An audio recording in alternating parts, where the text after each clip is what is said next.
பாத்திரம் சூடானதும் 1/2 கப்பு தண்ணி, கழுவி சுத்தம் பண்ணி வச்சுருக்கிற புளிச்சக்கீரை 2 கட்டு. 3 நிமிஷத்துக்கு கீரையை வேக வச்சிடலாம். பாத்திரம் சூடானதும் 3 டேபிள் ஸ்பூன் ஆயில் சூடானதும் கடுகு 1/2 டீஸ்பூன், சீரகம் 1/2 டீஸ்பூன்.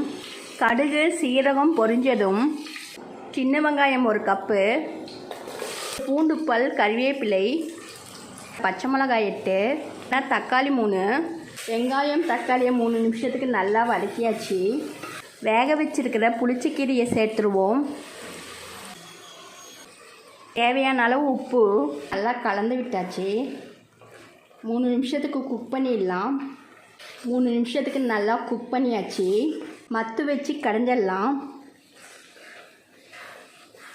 புளிச்சக்கீரை கடையல் ரெடி ஆயிடுச்சு. இது போல் ட்ரை பண்ணி பாருங்கள். தேங்க்யூ.